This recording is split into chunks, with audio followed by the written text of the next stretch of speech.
చూస్ country delight, live better. ఇప్పుడే country delight app ని download చేసుకోండి. నమస్తే, నేను విజయ్. ఇండియా పాకిస్తాన్ మధ్య అది వార్ అయినా సరే, లేదంటే క్రికెట్ మ్యాచ్ అయినా సరే, వార్ వన్ సైడే. అయితే రేపు ఆసియా కప్ ఫైనల్లో కూడా పాకిస్తాన్ని చిత్తుగా ఇండియా ఓడించబోతుంది. అయితే ఈ మ్యాచ్లో టాస్ ఎంత ఇంపాక్ట్ చూపించే అవకాశం ఉంది, దీని గురించి మాట్లాడదాం. ఆన్లైన్లో ఉన్నారు స్పోర్ట్స్ అనలిస్ట్ సుధీర్ మహవాది. నమస్తే సుధీర్ గారు. నమస్తే విజయ్, చెప్పండి, ఎలా ఉన్నారు? ఎస్. సో టాస్ ఎంత కీలకం కాబోతుంది? టాస్ గెలిస్తే ఒకవేళ పాకిస్తాన్ కాస్తంత ఏమన్నా అనుకూలంగా మారే అవకాశం ఉందంటారా? చూడండి విజయ్, కొన్ని ఇంపార్టెంట్ మ్యాచెస్ లో, ముఖ్యంగా ఫైనల్ లాంటి మ్యాచెస్ లో టాస్ యొక్క ప్రభావం డెఫినెట్లీ ఉంటుంది. ఎందుకంటే ఇప్పుడు దుబాయ్ లో మనం చూస్తున్నాం కదా, కొంచెం సెకండ్ టైం బౌలింగ్ చేసేటప్పుడు ఆ డ్యూ ప్రభావం అనేది కనబడుతుంది అసలు యాక్చువల్గా. సో అటువంటి సిచ్యువేషన్ ఏర్పడినట్లయితే ఫస్ట్ బౌలింగ్ చేసి ఆ తర్వాత చేంజ్ చేయడం అనేది it can be better option actually. But Indians కు నేను అనుకుంటాను అంత పెద్ద ఫరక్ అయితే పడినట్టుగానే కనబడింది. Because they batted first or batted second, అంత పెద్ద డిఫరెన్స్ అయితే కనబడలేదు. బట్ అబ్సల్యూట్లీ ఒకవేళ కొంచెం వికెట్ పైన మాయిశ్చర్ ఉంది, కండిషన్స్ కొంచెం బౌలర్స్ కు హెల్ప్ఫుల్ గా ఉన్నాయి అంటే ఎక్స్ప్లాయిట్ చేసుకోవడానికి మీడియం పేసెస్ కు మంచి ఒక అవకాశం అనేది ఉంటుంది. సో ఆ విషయం డెఫినెట్లీ నేను అనుకుంటాను కొంచెం జాగ్రత్తగానే ఉండాలి ఆ విషయంలో. డెఫినెట్లీ ఏ టీం అయినా కానీ టాస్ అనేది అబ్సల్యూట్లీ మీరు అన్నట్టుగా ఇంపార్టెంట్ మ్యాచెస్ లో కీలకంగా ఉంటుంది. ఇక మిడిల్ ఆర్డర్. సో ఫస్ట్ డౌన్లో వస్తున్నటువంటి కెప్టెన్ సూర్యకుమార్ యాదవ్ ఇప్పటి వరకు కూడా తన బ్యాట్కి ఎక్కడ కూడా పని చెప్పలేదు. సో వరుసగా త్వరగానే అవుట్ అవుతున్నారు, ఒకసారి డక్అవుట్ కూడా అయ్యారు.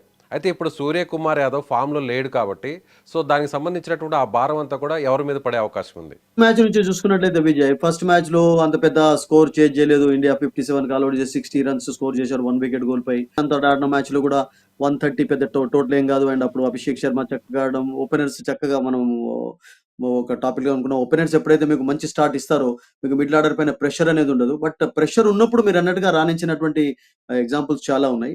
ఫర్ ఎగ్జాంపుల్ మన పాకిస్తాన్ తోటి జరిగినటువంటి ఒక మ్యాచ్ లోనే మనం చూసాం, ఒక మంచి అవకాశాన్ని ఇండియా కోల్పోయింది, 200 చేసేస్ కోల్పోయింది. ఈవెన్ మరొక మ్యాచ్ లో కూడా మనం చూసాం, అంటే అభిషేక్ శర్మ అవుట్ అయిన తర్వాత, లేకుంటే శుభ్మన్ గిల్ అవుట్ అయిపోయిన తర్వాత ఆ ప్రెషర్ అనేది ఫస్ట్ డౌన్ పైన సెకండ్ డౌన్ పైన కనబడేది.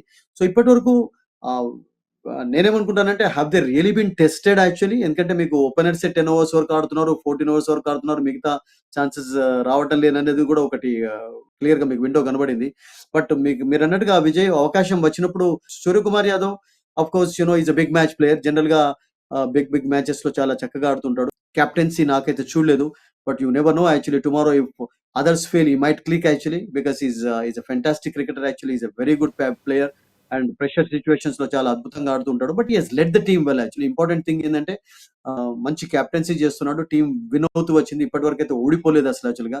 సో ఆ ప్లస్ పాయింట్ అక్కడ కనబడింది. ఇక తిలక్ వర్మ అంటే ముఖ్యంగా ఏంటంటే కొన్ని మ్యాచెస్ లో కొన్ని ఎక్స్పెరిమెంట్ చేయడం అనేది వర్కౌట్ కాలేదు. మీరు చూడండి, ఒకసారి శుభం డుబేని తీసుకురావడం చూసాం, మరొక మ్యాచ్ లో మరొకళ్ళను టాప్ ఆర్డర్ లో తీసుకురావడం, అక్షర్ పటేల్ ను ముందు తీసుకొచ్చి ఈవెన్ సంజు శాంసన్ కూడా అసలు యాక్చువల్ గా లాస్ట్ లో తీసుకురావడం కూడా చూసాం. మనం సంజు శాంసన్ కు ఒక మ్యాచ్ లోనే అవకాశం కూడా లభించలేదు.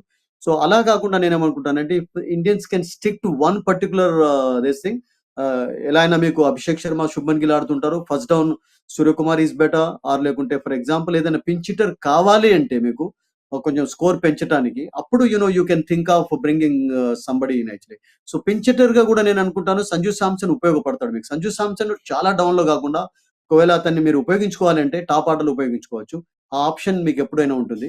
So Tilak Varma, I think Hardik Pandya has looked in good touch. Tilak Varma and Hardik Pandya పర్వాలేదు, కొంచెం మంచి టచ్ లోనే కనబడ్డారు, కొన్ని కపుల్ ఆఫ్ ఫినిషెస్ చక్కగానే చేశారు. బట్ సూర్యకుమార్ యాదవ్ విషయంలోనే మీరు అన్నట్టుగా కొంచెం వరింగ్ అది కనబడేది. Because is really not clicked as a batter. As a captain of course is been అవుట్ స్టాండింగ్. అంటే తిలక్ వర్మ చూస్తే లాస్ట్ 3 మ్యాచెస్లో కూడా చాలా మంచి పర్ఫార్మెన్స్ ఇచ్చాడు, ఏమంటారు? నో డౌట్ అండి, because you don't change his position. Because I think అతడు సెకండ్ డౌన్ లో అంటే ముఖ్యంగా క్లిక్ అయిపోయినాడు క్లియర్ గా. మంచి బ్యాటర్ గా అతనికి సెకండ్ డౌన్ లో రావడంతో ఒకవేళ ఫర్ ఎగ్జాంపుల్ టాప్ ఆర్డర్ లో మీకు శుభ్మన్ గిల్ త్వరగా అవుట్ అయినా, లేకుంటే అభిషేక్ శర్మ త్వరగా అవుట్ అయినా కానీ ఆ కెపాసిటీ అతనికి ఉంది. అంటే ఆడగలుగుతాడు, తర్వాత ఇన్నింగ్స్ చక్కగా పేస్ చేయగలుగుతాడు, స్ట్రోక్స్ ఆడగలుగుతాడు. ఒకవేళ ఫర్ ఎగ్జాంపుల్ కౌంటర్ అటాక్ చేయాలంటే కూడా కౌంటర్ అటాక్ చేసి కపుల్ ఆఫ్ సిక్సెస్ బౌండరీస్ సాధించే ఆ కెపాసిటీ అతనికి ఉంది. సో అందుకని నేనేమనుకుంటానంటే తిలక్ వర్మను ఆ డౌన్ లో చేంజ్ చేయకుండా అదే డౌన్ లో ఆడించినట్టయితే అద్భుతంగా ఉంటుంది. బికాస్ సౌత్ ఆఫ్రికా నుండి నేను అనుకుంటాను ఒక T20 ప్లేయర్ గా అద్భుతంగా ఎదుగుతున్నాడు. అండ్ ముంబైకి ఆడడం అనేది మన అందరికీ తెలుసు విజయ్. అతనికి ఒక సోనెపే సుహాగా లాగా అయిపోయింది. తన స్కిల్స్ ను హోన్ చేసుకోవడానికి ఒక ఒక మంచి బ్యాటర్‌గా కావడానికి. ఈ కెన్ బౌల్ ఆల్సో అతన్ని బౌలర్‌గా కూడా ఉపయోగించుకోవచ్చు. Is a good fielder actually. Is a useful player. But అతన్ని డౌన్ చేంజ్ చేయకుండా సెకండ్ డౌన్‌లో ఆడించినట్లయితే that can always work out for him. So మొత్తం 11 మెంబర్స్లో బ్యాటింగ్ ఆర్డర్ ఏ ప్లేస్ వరకు ఉందంటారు? ఐ థింక్ అక్షర్ పటేల్ వరకు అద్భుతంగా ఉంది. మీకు డీప్‌గా ఉంది ఇండియన్ బ్యాటింగ్ లైనప్. మీకు చూడండి ఓపెనర్స్‌గా శుభ్మన్ గిల్, తర్వాత అభిషేక్ శర్మ, తర్వాత సూర్యకుమార్ యాదవ్, తిలక్ వర్మ, సంజు శాంసన్, హార్దిక్ పాండ్యా, అక్షర్ పటేల్ వరకు 7th పొజిషన్ వరకు ఇండియాకి ఏం ప్రాబ్లమ్స్ అయితే లేవు అసలు యాక్చువల్‌గా. అందరూ కూడా ఆడేవాళ్ళు. మీకు అద్భుతమైనటువంటి బ్యాటింగ్ లైనప్ ఉంది. వరుణ్ చక్రవర్తి, కుల్దీప్ నుండి మీరు అఫ్‌కోర్స్ బుమ్రా నుండి బ్యాటింగ్ ఎక్స్‌పెక్ట్ చేయలేరు గానీ, బట్ మిగతా వాళ్ళందరూ కూడా నేను అనుకుంటాను యూజ్‌ఫుల్ ప్లేయర్సే. అండ్ చాలా డీప్ లైనప్. అండ్ ముఖ్యంగా మీరు అక్షర్ పటేల్‌నైతే ఎక్కడైనా ఉపయోగించుకోవచ్చు. అక్షర్ పటేల్ కూడా మనకు తెలుసు విజయ్. కపుల్ ఆఫ్ టోర్నమెంట్స్‌లో ముఖ్యంగా అంటే ఈవెన్ టీ20 వరల్డ్ కప్‌లో కూడా వెస్ట్ ఇండీస్‌లో జరిగినప్పుడు అతన్ని పిచ్ హిట్టర్‌గా టాప్ ఆర్డర్‌లో తీసుకొని వచ్చారు. డిఫెన్స్ కూడా ఆడగలుగుతాడు. ఆ ఎబిలిటీస్ అతనికున్నాయి. ఒక మంచి ఆల్ రౌండర్ అతను. అండ్ అతను ఈవెన్ పవర్ ప్లేలో కూడా మీరు బౌలింగ్‌కి ఉపయోగించుకోవచ్చు. బ్యాటర్‌గా కూడా టాప్ ఆర్డర్‌లో తీసుకురావచ్చు. So is a useful cricketer. So అటువంటి ఆప్షన్స్ ఇండియాకున్నాయి. అంటే మీకు ఫ్లెక్సిబిలిటీ అనేది ఎక్కువగా ఉంది. No doubt about it. So సీనియర్స్‌లోని ఆ వెలితి గాని, లోటు గాని ఏమైనా కనిపిస్తుంది అనుకోవచ్చా?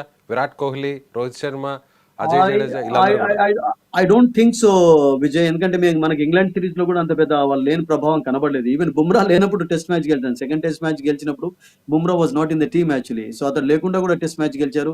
అండ్ విరాట్ కోహ్లీ, రోహిత్ శర్మ లేకున్నా గానీ అంటే మేనేజ్ చేయగలుగుతున్నారంటే ఇండియన్ స్ట్రెంత్ అలా ఉంది. బెంచ్ స్ట్రెంత్ అద్భుతంగా ఉంది మీకు. యెస్. అంటే ఈ టీమ్ కాకుండా కూడా ఫర్ ఎగ్జాంపుల్ మరొక టీమ్ కూడా సి టీమ్ కూడా ఆడి విన్నింగ్ స్ట్రీక్‌ను కంటిన్యూ చేసేటటువంటి కెపాసిటీ ఉన్నటువంటి ప్లేయర్స్ ఇండియా వద్ద ఉన్నారు. సో అందుకని మీకు ఒక జనరేషన్ తర్వాత ఒక జనరేషన్‌లో అంత పెద్ద డిఫరెన్స్ అనేది కనబడట్లేదు. సచిన్ తర్వాత మీకు విరాట్ కోహ్లీని చూసాం. తర్వాత రోహిత్‌ని మనం చూస్తున్నాం ఇప్పుడు. తర్వాత ఇప్పుడు శుభ్మన్ గిల్ ఆడుతున్నాడు. యాస్ ఎ కెప్టెన్‌గా కూడా పేరు తెచ్చుకుంటున్నాడు మెల్లమెల్లగా.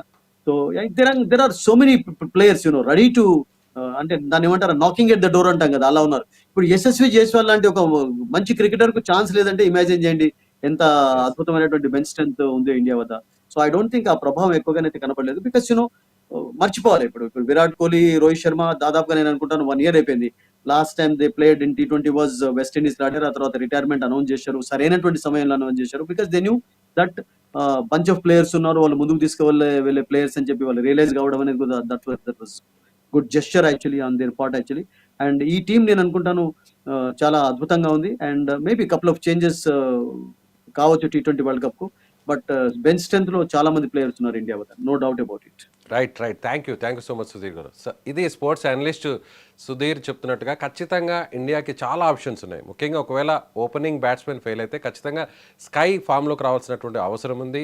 లేని పక్షంలో మిడిల్ ఆర్డర్లో ఉన్నటువంటి వారందరూ కూడా చాలా ఫామ్లో ఉన్నారు. తిలక్ వర్మ కావచ్చు, హార్దిక్ పాండ్యా కావచ్చు, అలాగే ఇప్పుడు ప్రస్తుతం ఫామ్లో ఉన్నటువంటి అక్షర్ పటేల్ కూడా చాలా కీలక భూమిక పోషించే ఛాన్సెస్ ఉన్నాయి. ఎలా ఏమి అనుకున్నా కూడా ఎవరు ఎన్ని మాట్లాడినా కూడా ఖచ్చితంగా ఇండియా గెలవబోతుంది. చిత్తుగా పాకిస్తాన్ని ఓడించకపోవడం చాలా ఖాయమని ఆయన అంటున్నారు. Thank you. సో మీరేమనుకుంటున్నారు? సో అభిషేక్ శర్మ ఒకవేళ ఫెయిల్ అయితే, శుభమన్ గిల్ ఫెయిల్ అయితే నెక్స్ట్ హిట్ అయ్యే ఛాన్స్ ఎవరికి ఉంది? స్కై ఈ మ్యాచ్లో ఖచ్చితంగా ఫామ్లోకి రాబోయే ఛాన్సెస్ ఉన్నాయనుకుంటారా? మీ అభిప్రాయాన్ని కామెంట్ చేయండి.